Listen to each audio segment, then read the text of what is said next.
So welcome to SayWhat in the Streets. This is Conversations with SayWhat. I am your host, Chivonne SayWhat.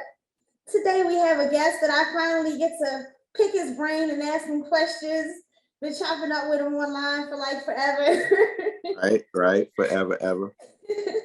And now he's here. He's joining us today. So let's welcome Sick Flo to the show.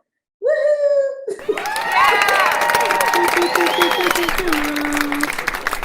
Don't y'all ask on the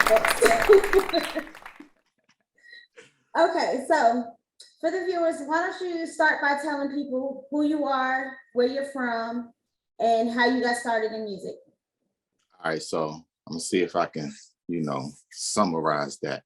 Okay. I'm from Baltimore, Baltimore to Wire. I've been in music forever. I think I started back in the early 90s. I just want to say early 90s, even though it was before then, because I got my first taste of hip hop like around 83, 84. Okay. You know what I'm saying? But I don't think I really touched down until like my brothers and us all got turntables. So I was a DJ first. So I DJ'd for many, many years. And my older brother, Dante, started rapping. And when he started rapping, I was like, yo, I got to be like him. You know what I'm saying? Uh-huh. So always walked in his footsteps. So whatever he picked up, I picked up. Man, so it's been a journey. I've been in hip hop for about 35 years now. That's a long time. Yeah. I've been, since the start, you know what I'm saying? Yeah. That means you have had an incredible journey. Really, really incredible. Like so incredible that sometimes I'm like reminded of certain milestones and I'm like, oh snap, I forgot about that. You know what I'm saying? Like I'm connected to so many pioneers, and these are pioneers that I watched coming up and wind up working with and becoming great friends too. You know what I'm saying? So let's talk a little bit about that, because you were managed by Christopher Martin, yeah, known as Play from Kid and Play. Mm-hmm. Managed and signed to his label in '99. Nice. How was that working with him?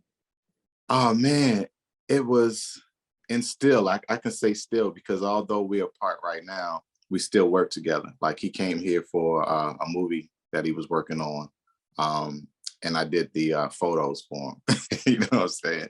So he's really big into film himself. You know what I'm saying? But out of a lot of people that I work with, that was life-changing because he taught me so much. You know what I'm saying? He taught me things that, most artists don't talk about. Like he showed me what to beware of, and you know what I mean? Just hands-on everything. And even when we parted and I was exiting out of the label because I really wanted to do some different things, it really wasn't a thing. He was like, man, it's just a word. If this is what you want to do, cool.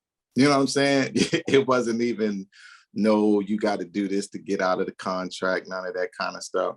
It was really, the whole relationship was built on relationship, friendship, brotherhood, and we still rock together today. That was one of my greatest experiences. And had I not came here and started working at a record store first, I would have never met him.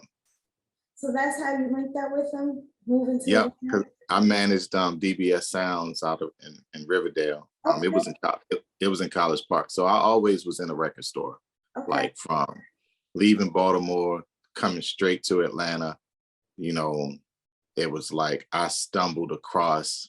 I don't even want to say I was stumbled across. I was led to the record store. You know what I mean? So I was selling these because I was like an entrepreneur early. Like when I was in Baltimore, I used to sell like DJ Clue tapes and SNS and like all of the Kid Capri. Like that's how I was really making a living, like selling mixtapes and selling pagers. I had a pager. Wait. Was that character in House Party 2? Bilal working in the books in the record store, was that based on you? You know what? It feels like it. It really feels like it. Because that's just what my journey was. You know what I'm saying? Uh-huh. Like I learned I learned to hustle from my brothers because they were all hustlers, like real hustlers. You know what I'm saying? Like I grew up in a trap house before they even was calling it a trap house. You know what I'm saying? But they always were like, yo, you don't do this, you don't touch this. We got you over here. Whatever your dreams are, just do that and let us do this. You find another hustle, but your hustle should be music. You know what I'm saying? And I just grew into it. You know what I mean? It was like it would be the craziest things happening. Like I remember one time, and this is an old story. I remember they were shooting a movie, Meteor Man, and during that time, I was really going through this. You know, before we even knew certain things about what depression was and all of that kind of stuff. I'm feeling some kind of way, and I remember catching a bus, going downtown Baltimore, and just walking around. Anytime I needed inspiration, I always went to downtown Baltimore just to look at the buildings and just to be, just to soak up that feel, because that was almost the safest place at a time in the city. You know what I'm saying? So I went to I went to the city, and I'm walking around. I'm like, man, what in the world am I here for? Like, what is my purpose? Like, I don't understand what this life is about. And while I'm going through that, I run into this guy that was a homeless guy, and he just walked up to me. He said, man, listen, you just got to roll with the punches. You need to learn how to stick and move. You stick, and he's doing all of these boxing gestures, right? Yeah. And I'm like, why is he? And then I just got quiet and still and was like, oh, this dude is teaching me a valuable life lesson right now. And I just need to listen. You know what I'm saying? So after he said all of that, he just walked off. And I got to the top of the street, and right at the light, Big Daddy Kane rolls up. So I turn and I'm looking, I'm like, oh, that's Big Daddy Kane. He had a fly Mercedes Benz with the kit, everything. I'm like, yo, that's Big Daddy Kane. All right, I know what I'm supposed to do. I need to take this rap thing serious. And that was just kind of like my thing. Like, I ain't wave at him. I ain't try to get his attention or nothing like that. It was just like, that was that sign. Like, yo, this is it. This is what you need to do. Yeah. Yeah. That's really dope that you say that, man. Like, you see stuff like that on movies all the time where a young child sees their favorite rap star just pull up and they're like, yo, he's fresh. Right. I want to be like that when I grow up. And they really grow Mhm. up to be like that. So, Right. yeah, that's really dope to hear that. Mhm. So, you say you're from Baltimore and you would go downtown a lot to get inspiration. So for those that have only seen The Wire and have never really experienced Baltimore, could you tell us a little bit about what that's like growing up in Baltimore? Woo. Rough. It was really, really hard growing up in Baltimore. Like I didn't get to a space where I could appreciate things until of getting, of age. You know what I'm saying? Like the city is a beautiful city, honestly. It's just that the people, a lot of the people are just hopeless. You know what I mean? Like it just feels like it's a cloud over the city, and it's hard for people to break from, the drug addiction or just hustling. You know what I'm saying? So you got some people on the outside working the corporate world, but this like life for them is just go to work, go home, go to work, go home, be around your family for the couple of hours, and that's just it. So coming up, all I saw was, you know, hustling. It wasn't like we ain't had to deal with like that LA culture, like gang banging or nothing like that, but we really had to deal with you could get snuffed out today just by being outside. You know what I mean? Because Baltimore is one of them kind of cities where if you're walking down the street and you make eye contact with somebody that's having a bad day or they just that way, they might pull out on you. You know what I mean? And it's a shootout just because you just looked. You know what I'm saying?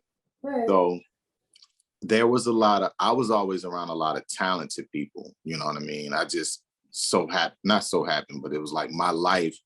I was always led to certain places and met certain people. So music was always around me. Like when I worked at the record store at Westview Mall in Baltimore, I met Nokio from Drew Hill. Okay. You know what I'm saying? And me and Nokio became really good Well. friends. So you know what I'm saying? And this was before Drew Hill, you know what I'm saying? Like they were called Legacy when they started. I went to school with the Haley brothers, which became Jodeci. You know what I'm saying? So I'm always around this. I actually helped Rough Ends get their start. Okay. You know what I'm saying? So I was always around it. You know what I mean? Even with the neighborhood, it was a big guy, you know, being, you know, just smaller stature myself. Anytime I seen like big dudes, I'm like, yo, that's crazy. Dude look like a superhero, right? So we had a guy around the way, his name was Kevin. They called him Big Kev. Kev wound up linking up with Kid and Play early on. So he would come over to the house, you know, he'd come over to the house to get his weed. And he brings me a picture one day, and the picture had him and Kid and Play on it. And he was like, yo, shorty, I bought this for you, man. You know, I know you like rap, so this yours. So he printed out the picture for me. So I put that picture up on my wall. I would look at it all the time. I'm like, yo, this is what I want to do. I never thought that I would meet Play, but you know what I mean? It just was in the cards for me. But it was rough. It was really rough coming up in Baltimore. But the music part of it for me was what kept me focused and grounded and out of trouble. I mean, I still would get in trouble, but not as much trouble. I ain't had to do no time or nothing like that because I stayed on them turntables and I stayed in that, you know, I stayed writing them rhymes. Right. And Baltimore, a lot of people may not realize Baltimore has a lot of music history, you know. It was once Charm City. Yeah, that's right. Billie Holiday and Cab Calloway and, you know, all of the greats was either coming out of Baltimore or coming through Baltimore. And over the years, somehow it just seems like the music scene in Baltimore has really declined, you know, just from what I've seen. Yeah, people had to really go outside of Baltimore to get the connections to actually tap into the marketplace. You know what I'm saying? Because although there's some, you know, it used to be a party city. You know what I'm saying? The clubs were jumping at one time, but then when, you know, it just got, you know, it became the murder capital. You know what I'm saying? Some people was like, yo, I ain't going outside. You know what I mean? So it's rich in talent. It's just no hub for people to be like, all right, we're gonna make this city better than what it is. It's like a lot of people don't think like that until they move out of the city, and then they want to figure out, yo, how can we go back to our, you know, birthplace and help it strive and become more than just being known for murder and drugs. Right. You know. Yeah, that's unfortunate, but there still is a lot of talent. Oh yeah. Oh yeah. Definitely. So, I do love the fact that I was able to see the movie Charm City Kings though, because that's another part of Baltimore culture, bike riding. Yeah, absolutely. Oh yeah. So that's one of my favorite movies. Yeah, absolutely. I was just talking to my mother about that yesterday. I saw somebody riding on a horse down the street. And I was saying, okay, I remember when I left Baltimore and moved to Louisiana, it was common to see Black people on horses. I was like, but in Baltimore, there's a whole other culture. You know, I remember Sundays going to Drew Hill and going to Parkway and watching them ride on the bikes and the four-wheelers. Cars, you know what I'm saying? That was one of my best Baltimore memories, Drew Hill Park. Yeah, Drew Hill Park was lit. Yeah, definitely. So you go by the name Sick Flo. Right. How did you come up with that name? All right, so I say around between 2005 and 2009, I would do a series of like shows and events here in Atlanta, and I remember people always like, yo, I remember this one lady named Cody. They used to book me a lot. And Cody would always introduce me and say, yo, we about to bring one of our favorite MCs to the stage. This dude, Rick Flo, he got such a sick flow. Rick Sick Flo. Like she just kept saying it all the time. And I started doing a series called Sick 16s. Never really put it together, but the Sick Flo thing was always around. And then it was in 2014, I was on the line with Fredro Starr, and Dro was like, because I was connected to the gospel arena for a while. I say from like 99 or something like that, 97, something like that, all the way up into 2009. He was like, yo, not so much of I want to detach you from that, but there's another side of you that people haven't heard. Like your flow is sicker now. I'm gonna call you Sick Flo. That's what he said while we was just on the line. And when he said it, it was like, bing, yo, that's it. That's my name. So Fredro actually named me. Like Cody did it first, and then Fredro kind of like solidified it. And when you say Fredro, you mean Fredro Starr from the legendary Onyx. Yeah, right. Nice. So can you clear something up for me? Okay. Are you a part of Onyx, or you just? All right. So I'm kind of like my position with Onyx is really different. You know what I mean? I say it's different because a lot of people are like, yo, you could be, or you are the new member, right? However, Onyx is literally Sticky Fingers and Fredro. There were other members before, you know, when they started, it was 4, right? But now it's like when they do projects, I'm on all of them. Like I'm on all of them. Like the first project that I am not featured on that they have done since 2014 is the 1993 album that just dropped.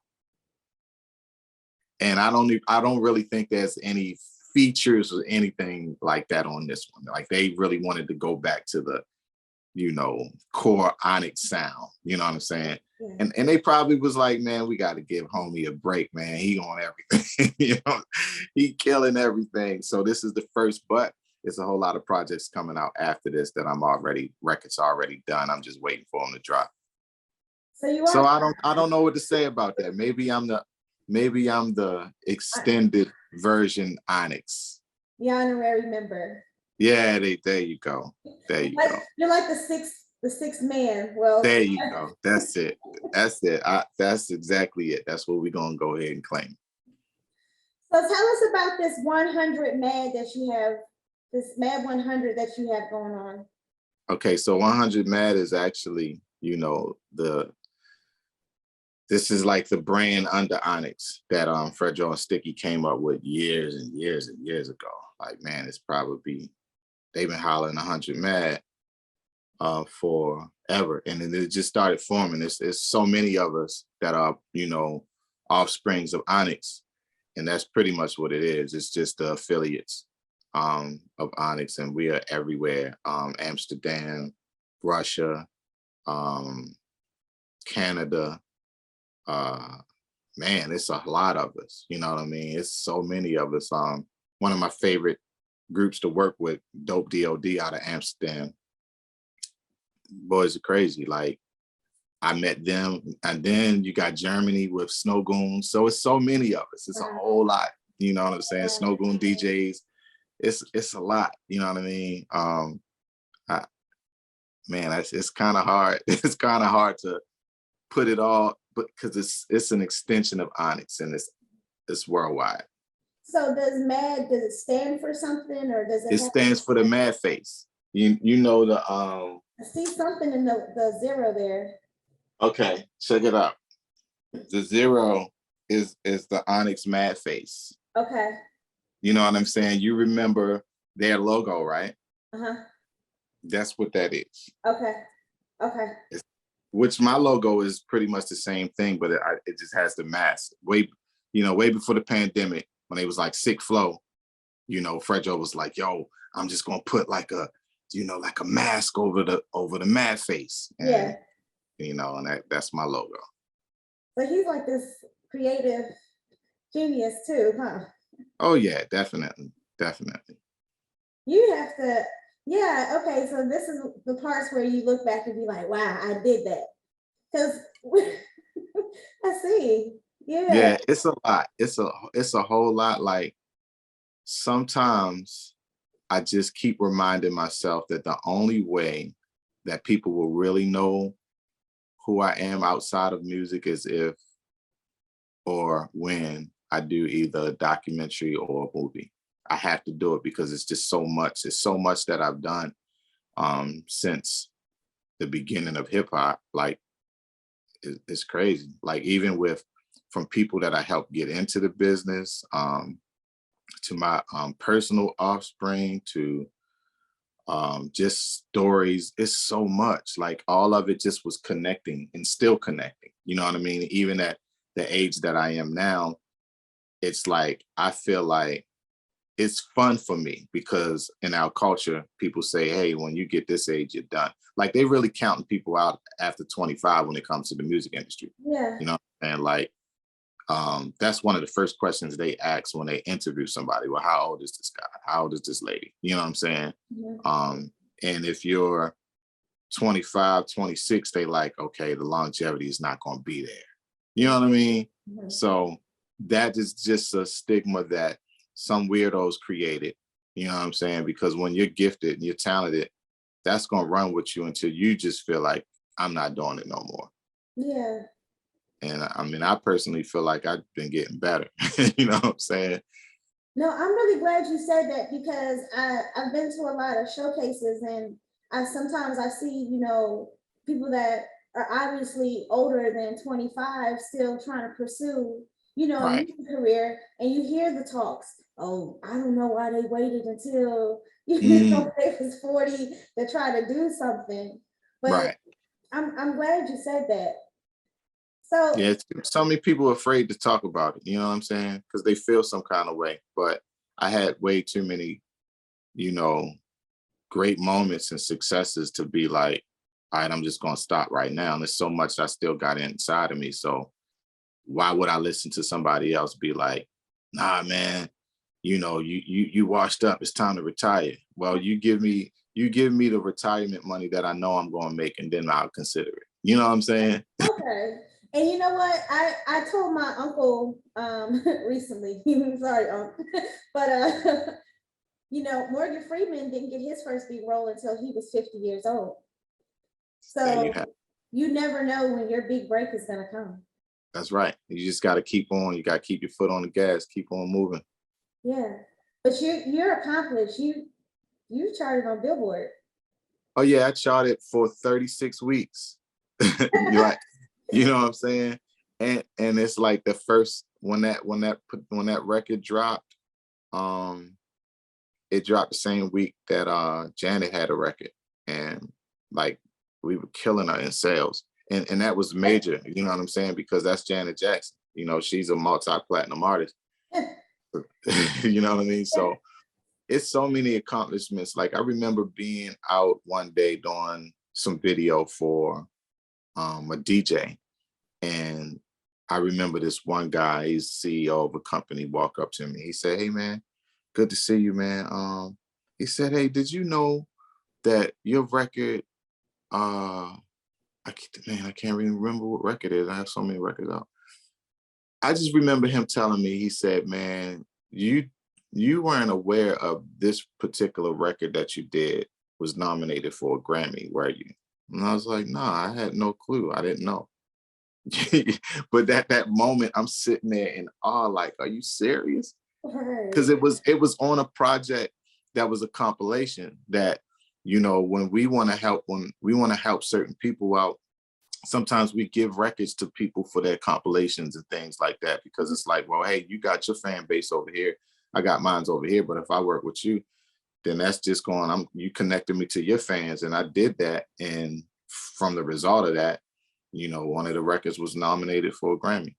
Which record was this? It was a record I had called Push. Yep. Who Yep. did you collab with? It was with this girl named Ty Scott. I worked with Ty we were in a group called Platinum Souls for almost 8 years, 9 years. Okay. Yeah, like we did a lot, like performing, got booked to perform at the Pentagon. When Roy Jones was a champion, got booked to be his special guest. You know what I'm saying? Like we were surprise guests for him because they knew he loved rap. You know what I'm saying? So I'm walking in, I'm like, Roy Jones, you know what I'm saying? So Yeah. it wasn't, I don't even think I turned down any events. We were doing something like 265 events per year without management or label. You know what I'm saying? Wow. How do you do this? Well, certain moves that we would make, like being on television. You know what I'm saying? Like TV always opens up the doors to other people finding out about you. Like I remember doing a show for CeCe Winans used to have a thing called Sisters Always, right? She did a women's conference every year. And I remember getting booked through a friend of mine for CeCe's conference. Through that, met a lady named Dee from Killeen, Texas, that was putting together events. So she booked us to Texas, and there was another lady that booked us to Vegas, and all of these different people that were sitting in the audience. Like, I need to get, you know what I'm saying? So it was always like dots connecting over and over, and one thing leading to another thing and another thing, and it just worked. I remember sitting with my former partner Ty one day and saying, yo, we need to be on some covers of some magazines. So what we did was we would, before everybody was doing vision boards, we would cut out magazine covers and put them on our wall. Like, we need to be on the cover of that, on that. And what wound up happening, it was smaller publications learning about us and start hitting us up. So by the time we were done, we had about 8 different covers. So that's amazing. When you're ready to start shooting that documentary, let me know. I love to send my camera guys to cover that for you. Oh, got you. Because this is amazing. So you've made legendary moves in your career, but you've also made some legendary moves as a father. Yeah. So let's talk about that fatherhood. Let's tell the world about your children. Man, listen, it's like I got my little stash over there in the corner. I may have to just grab something so I can just have a proud moment real quick. Hold on. Let me go grab 2 things for you real quick.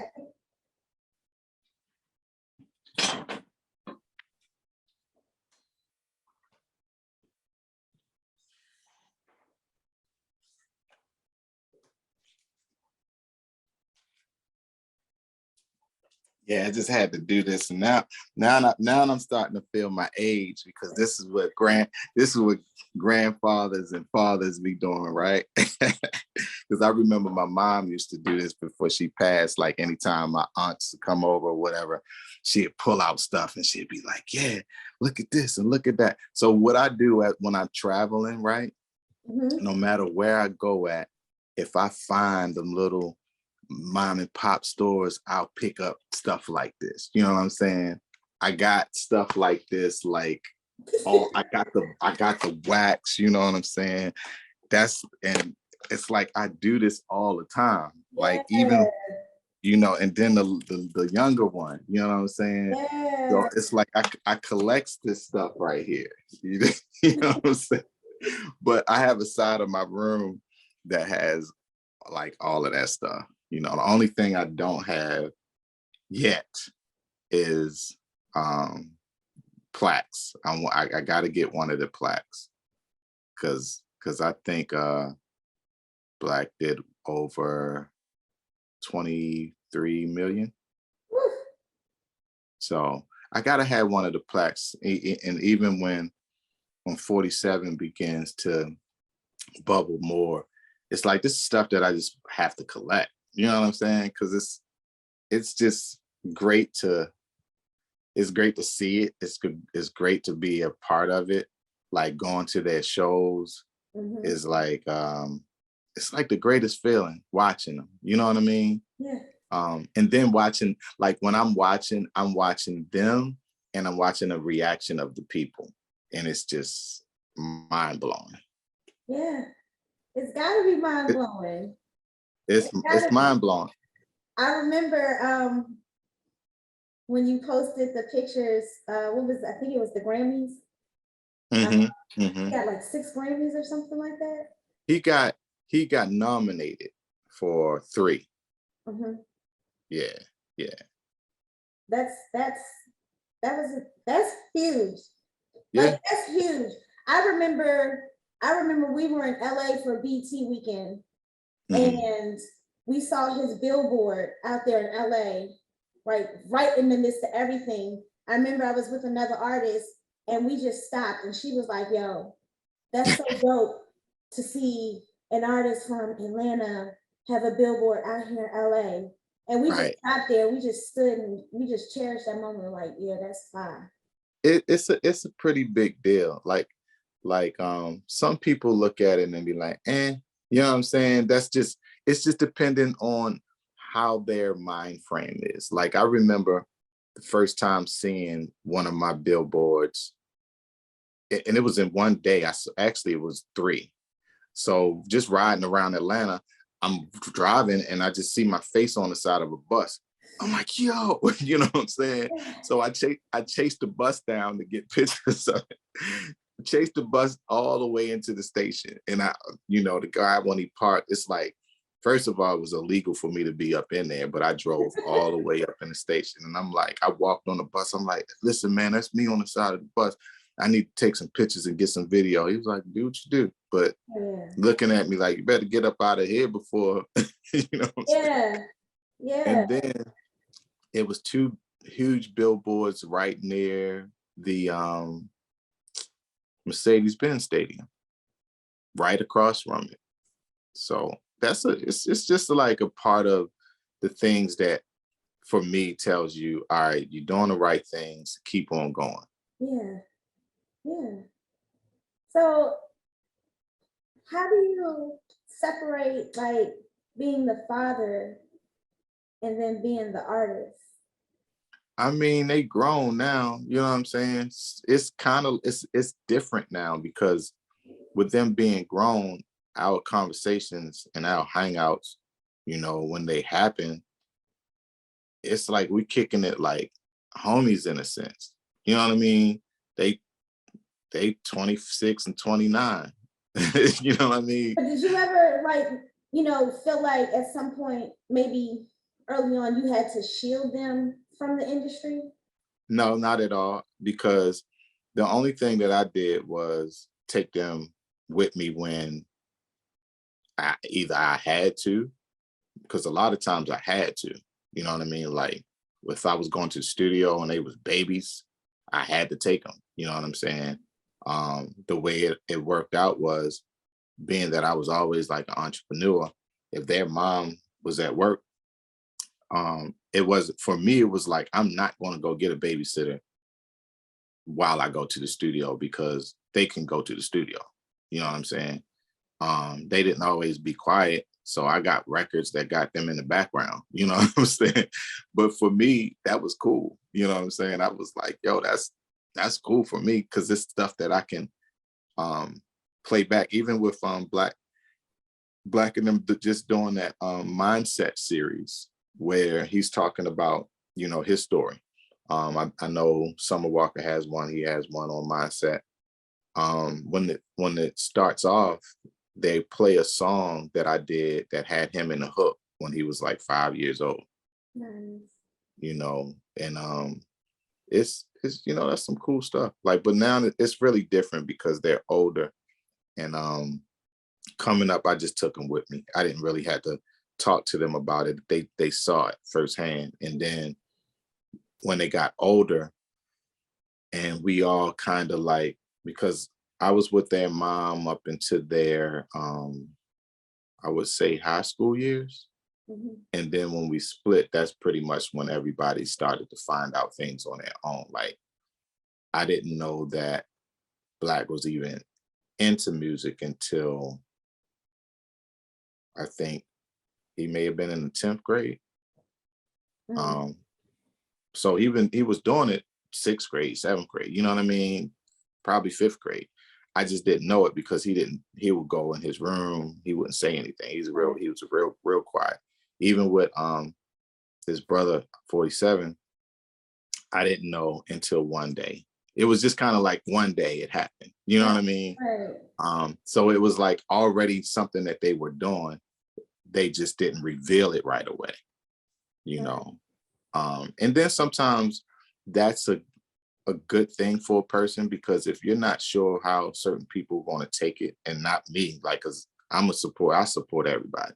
But if you're not sure how some of your peers, some of your family members going to take it, it's like you kind of like you hide that thing, and then you develop. And then when you start to know who you are and that confidence is there, it's like, well, I don't care what nobody gonna think. I know I'm nice. You know what I'm saying? So you just gonna have to deal with it now, or you just gonna have to see that I'm as nice as I feel I am. You know what I'm saying? Right. So some people, that's how they carried it. It was like, all right, I'm gonna keep this on the hush until I really know this is what I want to do. Right. That makes sense though. So an album with the three of you? Say that. Oh, well, man, you know what? That's a dream. That's a dream collab. That's something. See, the thing about it is when you're dealing with labels, it's a different story. You know what Mhm. I'm saying?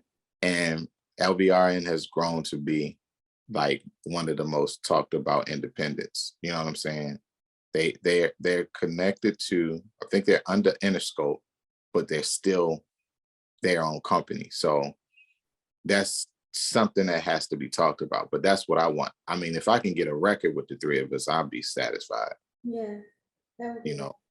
But dream wise, I would say a record and the tour. You know what I mean? Like, I don't know if you heard the record that I did called Warning Shot, but it was addressed to T.I. because T.I. did no, Damani was doing his Juneteenth show.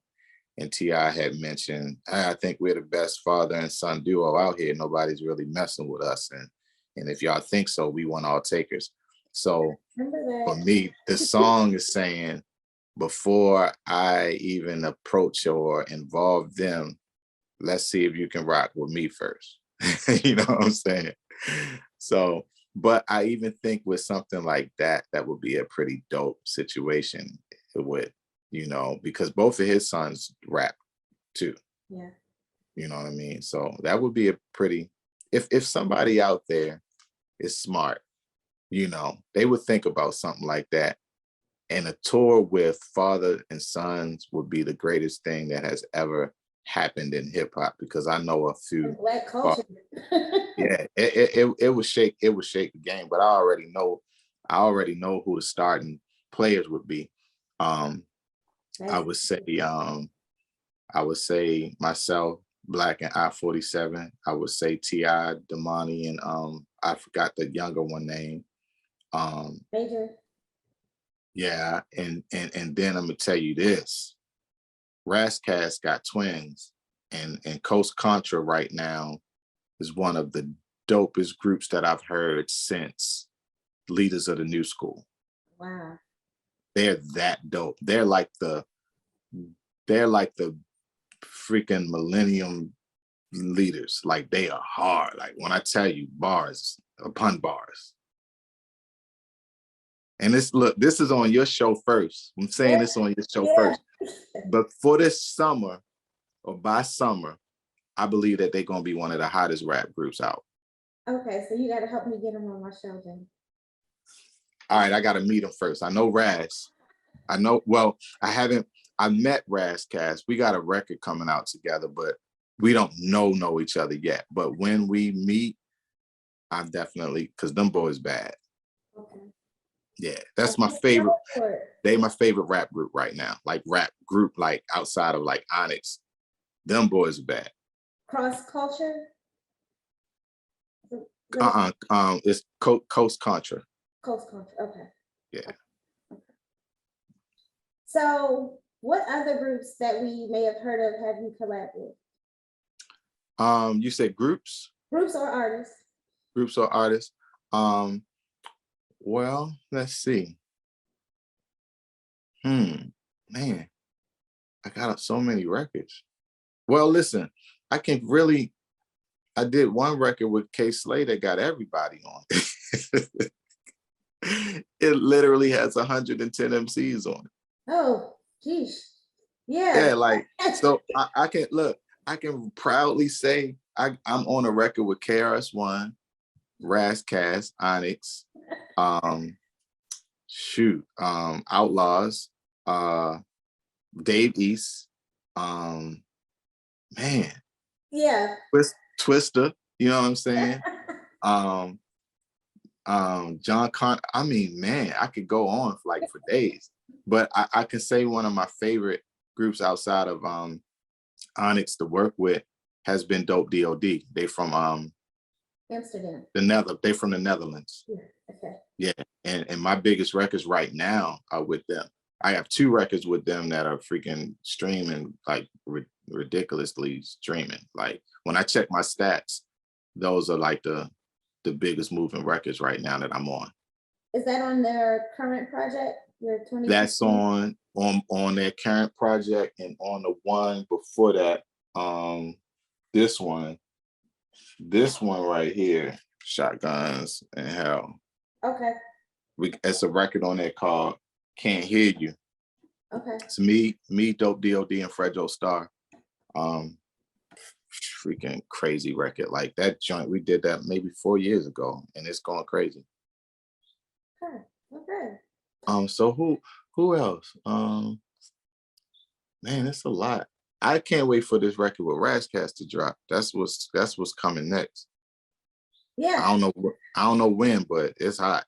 You just spoke it into existence, so it's gonna happen this year. Oh, it's done. It's already recorded. It's recorded already. It's already done. I'm just waiting for him to drop it. Okay.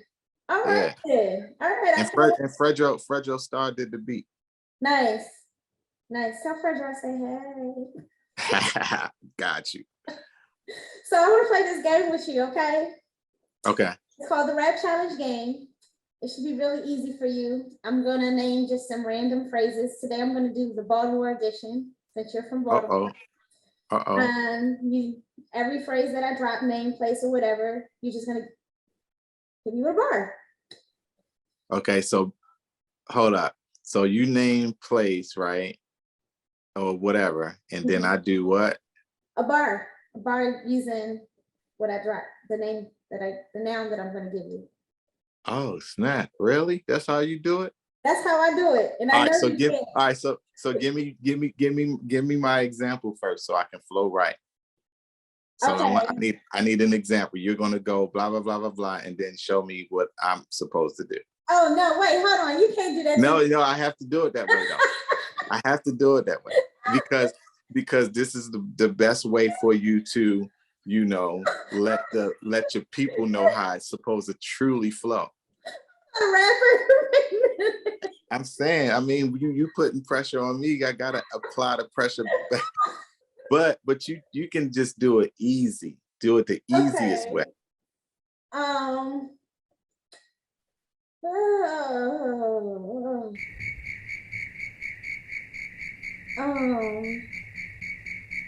don't know.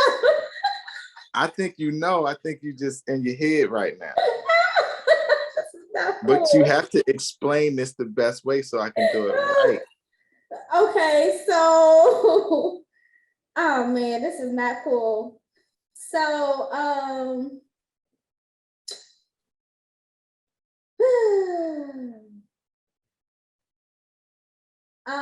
okay, so if I say chicken pox, right? Mm-hmm. A bar would be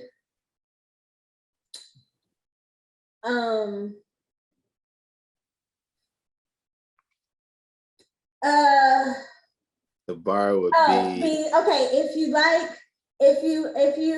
I know it's dumb, but okay. So an example would be okay. Chicken box is a word. Mhm. If you need something to do besides kicking rocks, go down to Tyrone's and get you a chicken box. I got you. I got you. Okay. Okay. All right. You're gonna get me early in the morning. Let's see how the chops is working. All right, you ready? I think so. My brain ain't even awake yet. Let's go. All right, here we go. First one, Reggie Reg. Oh my God. Baltimore Man. DJ. All right. Shoot, Reggie Reg. That's super dope that you said Reggie Reg. Yeah. Okay. Um, Rest in peace, Reggie Reg. all right, so he was one of the best. You can't confuse it. I give it to Reggie Reg, the king of club music. Yeah. That's my dude. Oh That my was God. mine too. Yeah. Gosh, man, you took me back with that one. I Yeah. used to love seeing that dude smile, man. Like, cause he was just such a warm cat, right? Yeah. And we worked at the mall together. Like he worked at the record store, I worked at the record store. He was a good guy. Real good guy. Yeah, yeah. Yeah. Okay, next one. Lexington Market. Oh snap. Um, okay. Um, I used to visit Lexington Market like every single week because that was my favorite place to go to when I wanted to eat. Okay. Ah. Okay, last one. Hammer Jacks. Oh man, man. All right, I'm just gonna have to put it to you like this. You said Hammer Jack, so I'm gonna have to say that I had to kick rocks as I spent most of my time chilling at the Paradox. You know what? I did too.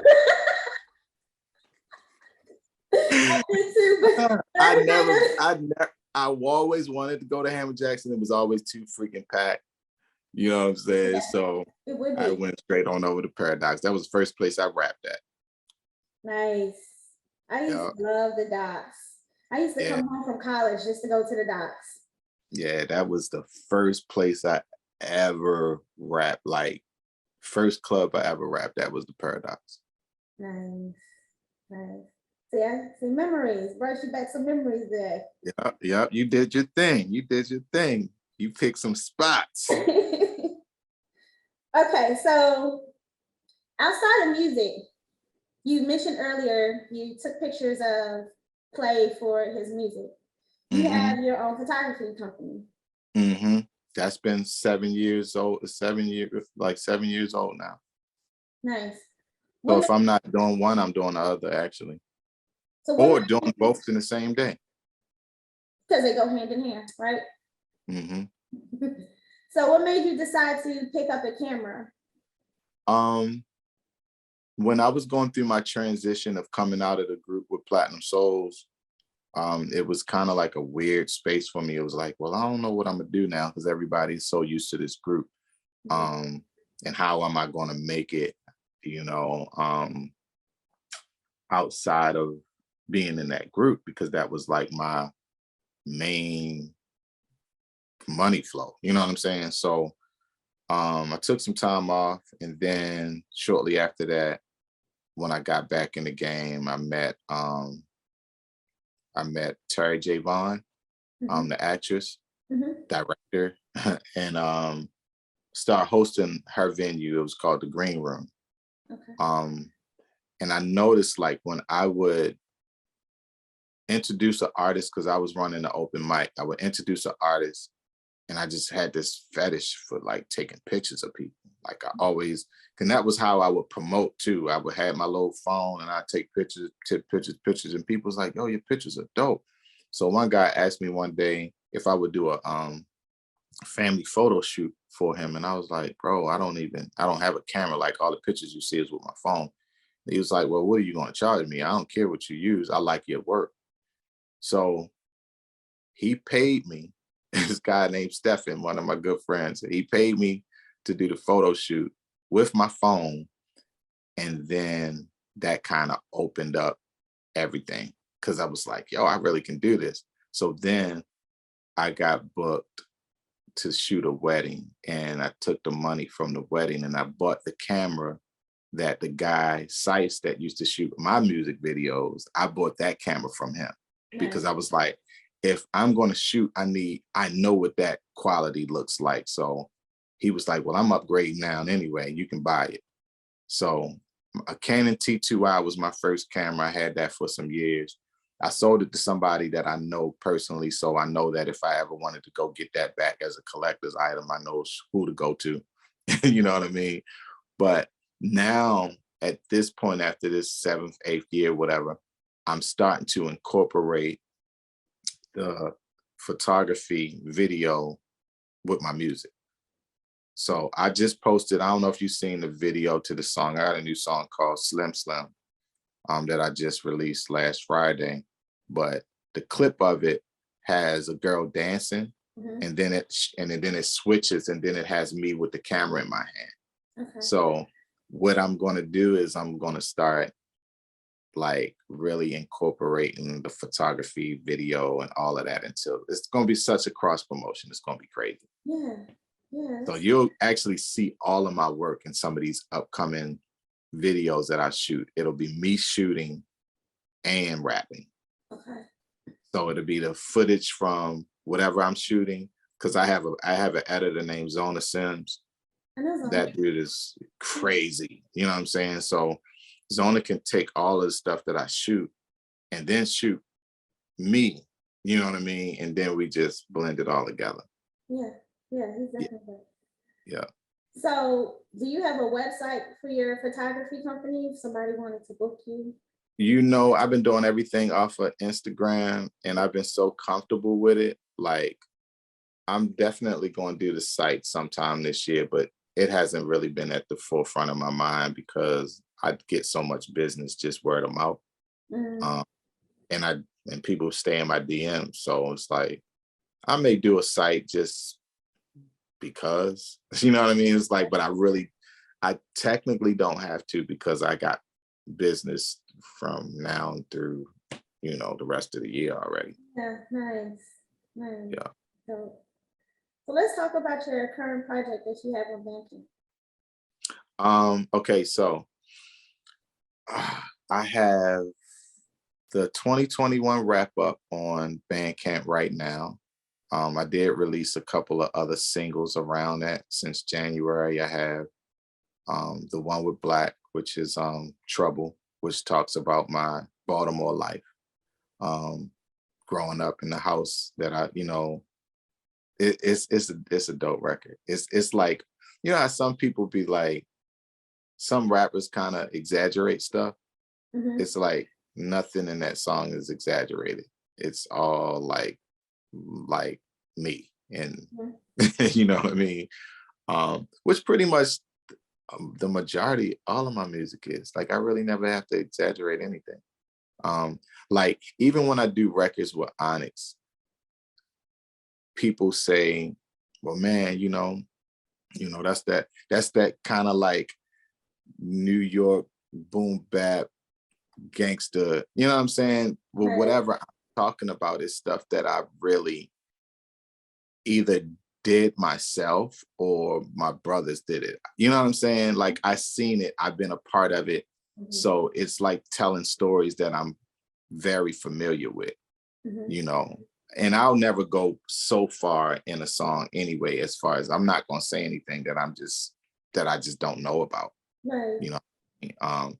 But now I'm tapping into a different side of me. So I'm doing some different stuff, like the record that I just released on Bandcamp called Slim Slim. Nobody really knew the vulnerable relationship side of me. You know what I'm saying? So I spoke on a relationship that I was pursuing at the time. And I'm talking to the girl and I'm like, we ain't talking no more. So I pop up in the DM, pop up in the AM and the PM, still trying to make him a BM. You know what I'm saying? So it's like, I'm sharing some stuff that's like, yo, man, some dudes outside of R&B, a lot of times, and maybe some Wale, you know what I'm saying? But people don't really talk, guys don't really talk about their emotions and their feelings and, you know, that vulnerable space. They don't really share that a lot in hip hop. LL used to do it. You know what I mean? LL used to do it back in the day, but now these days you don't really get it a lot. So I was like, yeah, let me revisit that. And I did that song, and the response so far is crazy. Yeah. So where can we go and hear all your music? Well, I am on all of the streaming platforms. However, I have been putting all the new stuff on Bandcamp on purpose, Yeah. um, because I think people have gotten so used to listening for free. Mm-hmm. However, they're truly not listening for free because they're paying for it. You know what I'm saying? They pay $9.99 a month for their Apple subscription or their Spotify subscription.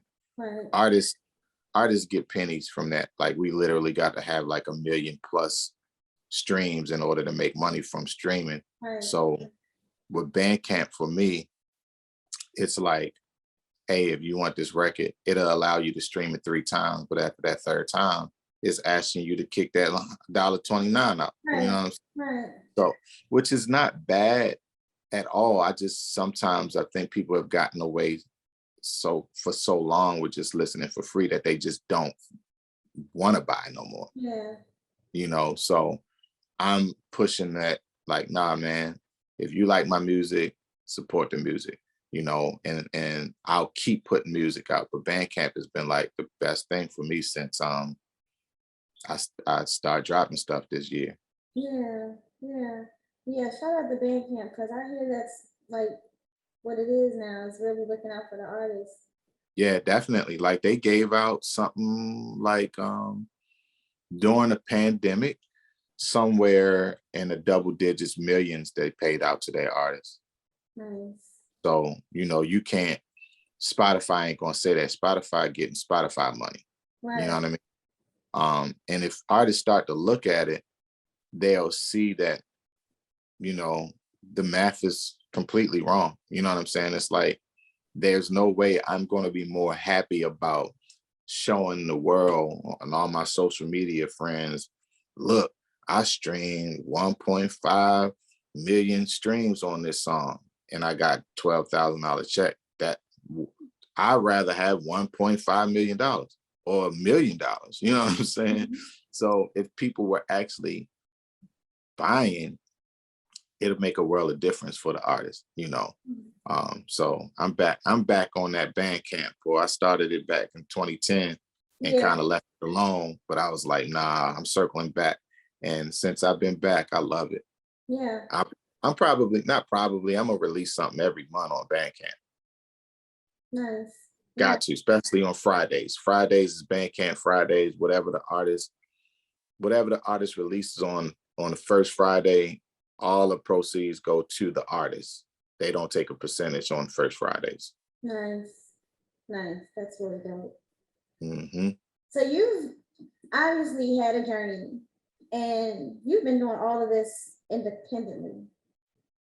Mm-hmm. Do you ever feel like do you ever wish you signed to a label or feel like you want to work with a label or are you happy with being independent? It's dependent on what label, because most labels, if there isn't a negotiated thing where it's like I'm keeping all of my creative control, I have some say in release, times. I have say in the budget. You know what I mean? Like, if that's not involved, it really wouldn't make any sense for me to do it unless I'm just trying to get a check real quick and be somebody's slave. Right. Because there's artists that are incredible that we've never even heard. They're signed and they're just sitting. Yeah. You know what I mean? They're sitting, they got some money up front, record is not coming out, and you owe this company, and they freaking tax you because there's interest on that advance that they gave you, which is basically a loan. You know what I'm saying? So if somebody hype and be like, yo, they gave me 250 up front. All right, so that's 250,000 up front. And by the time they finish, you're gonna owe them about $1 million. Mm-hmm. So if you're not selling no records, how you gonna get them the money back? You're right. Absolutely right. Yeah, so it's not a thing for me to want to be a part of. I do understand the benefit of a machine being behind you.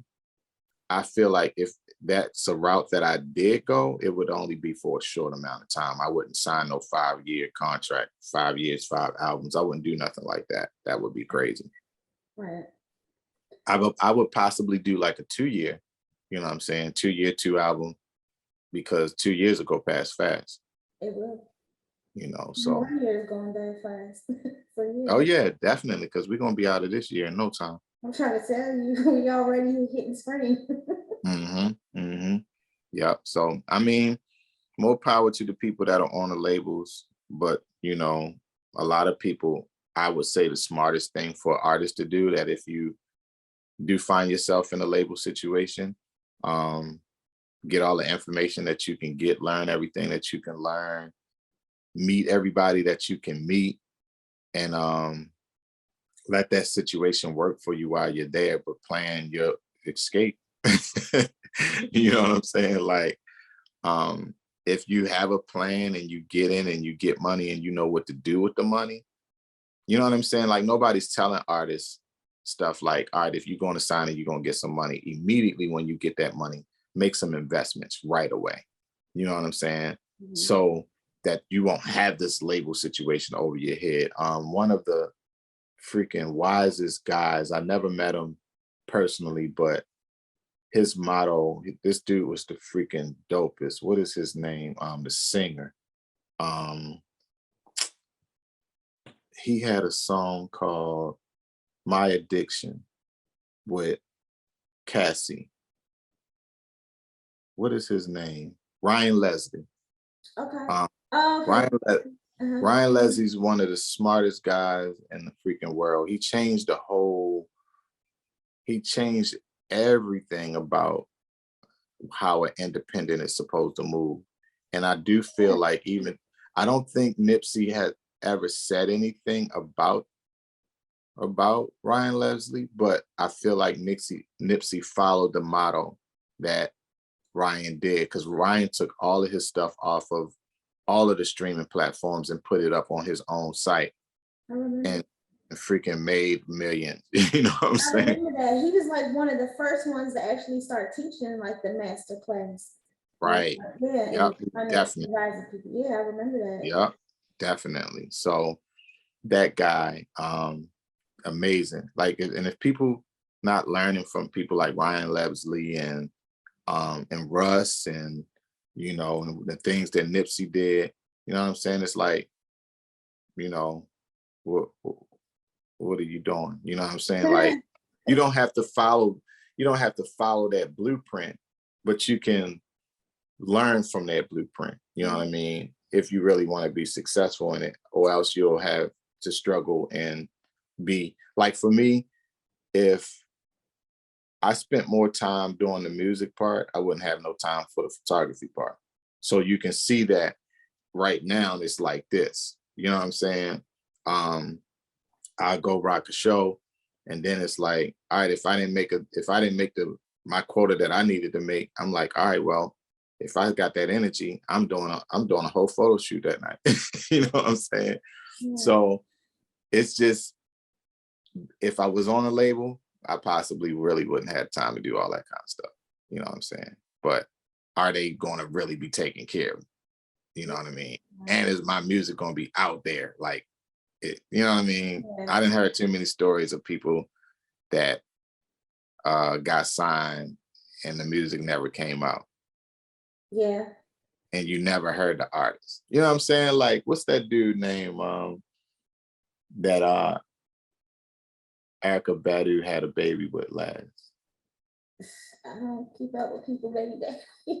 I know she had one with Andre 3000, and that was it. I don't know anybody after that.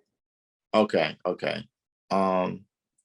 He, at the time, the guy that I'm thinking about right now, And I mean, and most people in hip hop would be like, dang, how you gonna forget Homeboy's name? I forgot Homeboy's name because he was the hottest thing going for a minute. And then he got in a situation. I believe he got some money for it. And then we never really heard the album. And by the time he released the album, nobody was checking for him no more. And she had a baby with him? Yeah, yeah. He's super dope, but he was one of the best rappers that I heard since Rakim. As far as just his whole aura, you know what I mean? Like he was about to be that guy, but I think that big delay kind of, Was it Jay Electronica? yep, yep, Okay. yep, yep. That delay stunted that whole, you know, what he could have been, you know. And I don't know if that was a move that whoever was like in charge as far as label wise, I don't know if that was a move that they made to stop his momentum, Mhm. because he could have been like that guy, Mhm. you know what I mean? And maybe the plan was, let's stop him from becoming that guy.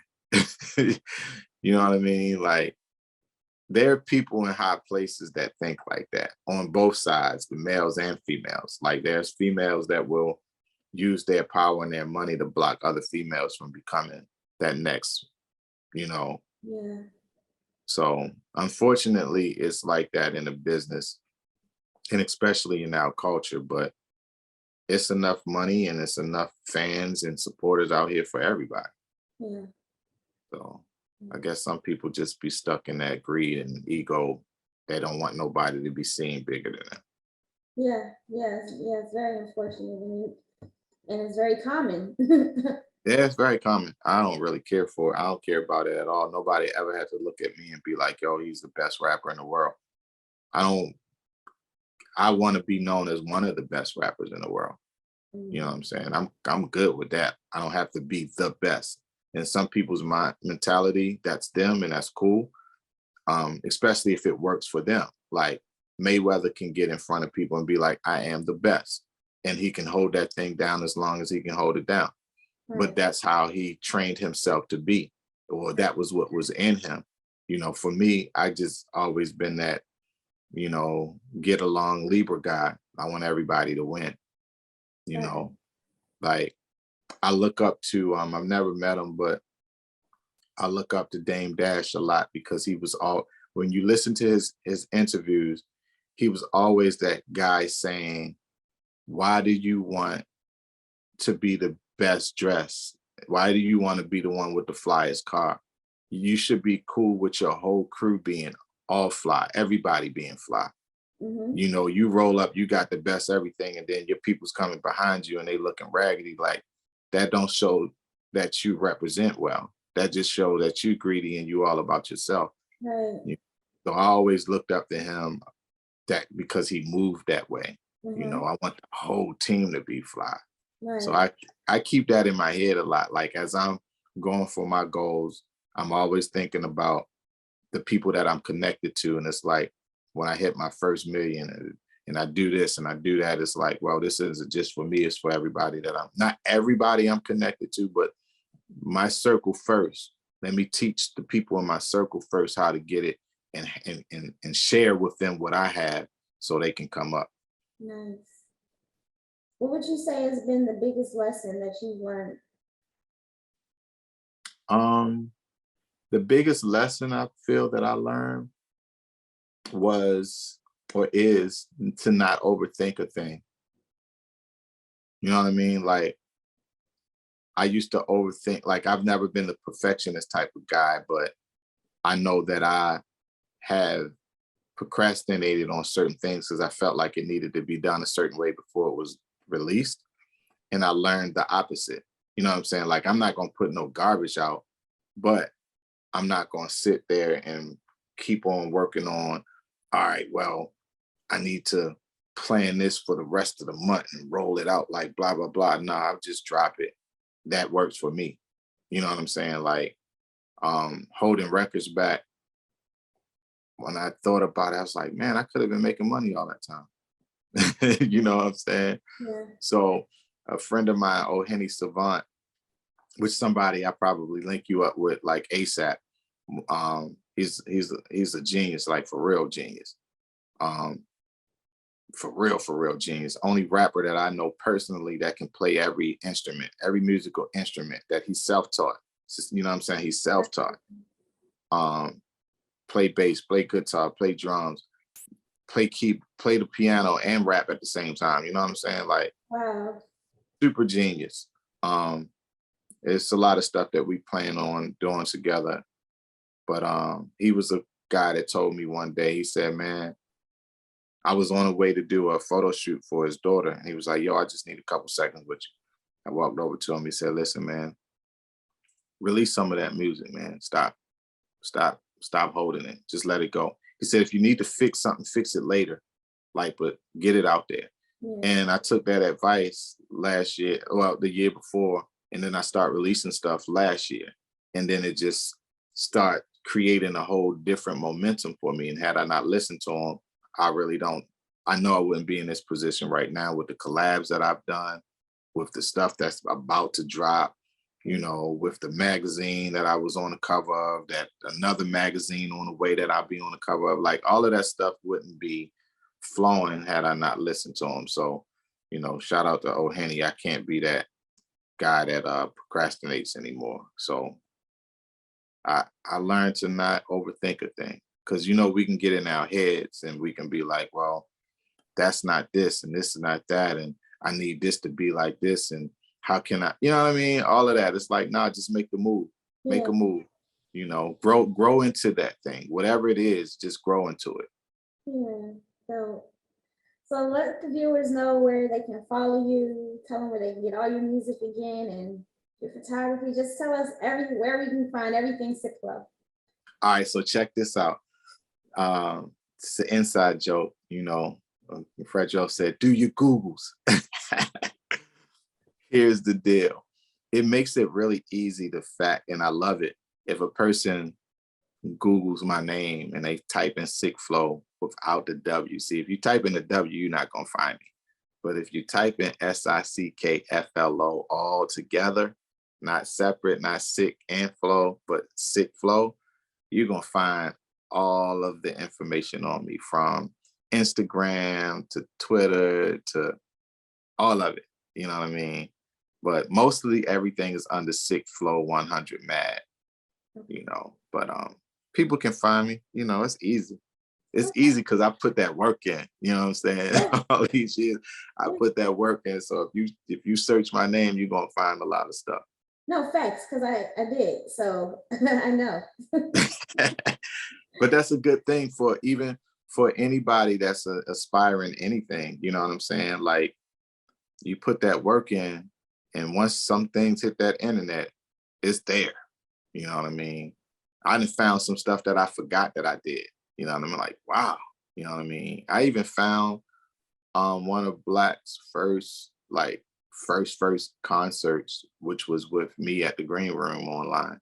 I'm like, yo, this is so dope, because it's Atlanta history. A lot of people don't remember the Green Room, but the people that I've encountered, it was people that was coming from overseas to come to the Green Room. It was people.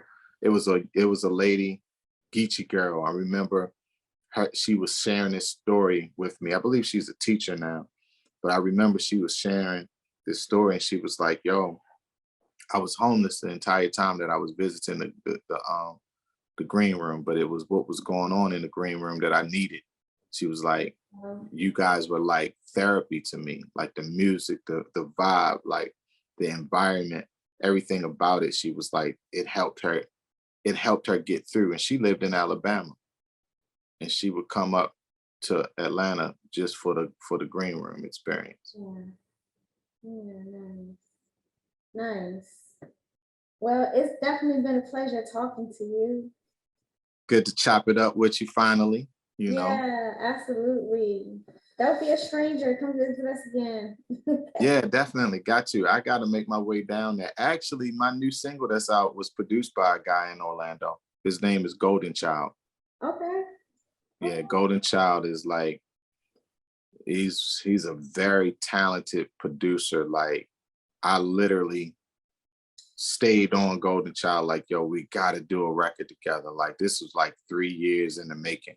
You know, we did some stuff before in the past, but I know it's been at least 4 years that I've known him. And I was like, man, we have to have a record together.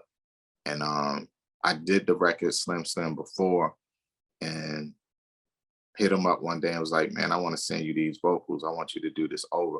So his version is actually, to me, the version. Like the first version, I don't really count it no more. This song is like a remix, but I don't call it a remix. This is like the one.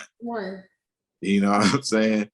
I had to find it. I didn't find it like that song. I found some of your other stuff, but I didn't find that one. Okay, I'm gonna send you the link. Soon as we get off here, I'll send the link to you. It's in my, I know I posted it 1 billion times in my story, but I'll send the link to you. It's a short song, but it's one of my favorites. And I say, and it's just the whole feel of it. One, I don't really do records that sound like this record, or I haven't rather. Two, it's just the way we did this thing was just really cool. Like we had a series of FaceTime, you know what I'm saying, meetings where he's right there. And I'm here like, nah, yo, put that right there. You know what I'm saying? It's like that's really like, that's the first time that we created like that. You know what I mean? Yeah. And it's pretty dope. Like he would spend some time on it throughout his days in between moving and work and all that kind of stuff. And when he sent me the final one, I was like, yo, this is it. And when I can listen to myself and feel like I'm listening to somebody else, I got a good record. Yeah, that's dope. Yeah, so when I come down there to link with him, I'll let you know in advance. And I'm really out there this year. Like everything that I want to, I'm not really holding back nothing this year. I'm trying to do everything. I haven't turned down any shows that have been offered to me so far. And I was in a place before where I wasn't taking everything, but right now I'm looking at it like after that pandemic, we literally just don't know how life is going to go. Yeah. So we might as well make the moves that we can make right now while we got that opportunity. Absolutely. If I don't feel something, that's a different story, but I don't really get introduced or nothing comes my way that really doesn't supposed to be a part of my journey. It seemed like all of the BS is blocked. You know what I'm saying? I got a official BS blocker. I walk around and only the right stuff come to me. That's dope. That's a good way to put it. A BS blocker. Yeah. Yo, what's up? This is Sick Flo, and you're tuned into Say What in the Streets. Say what?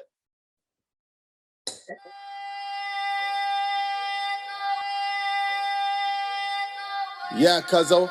Like, if we were to do it, if they put us on, it would have went down like this. Oh, cheers on the track. Most deaf, I'm an icon living. Grip the mic like a python when I'm spitting. I like to freestyle cause they bite on my writtens. Same dude from the green room on Bennett. Shoot, I can even sing a tune, Will Gittins. Seen with my crew, they assume I'm a menace. Legion of doom, I consume all on deck. Protect your neck like a wool coming through, I ain't finished. Just getting started, this artist is flawless. Psalmist on guard and my queen, she's a goddess. Beautiful but modest and honest. My muse, I'm a muse since I decided to choose. Been on cruise, cruise you, who you getting cash like Susu. True to the track, choo-choo, truth to the track. Blew out the back like boom, boom, zoom, zoom. Then I'm back in the Lex like boom, boom.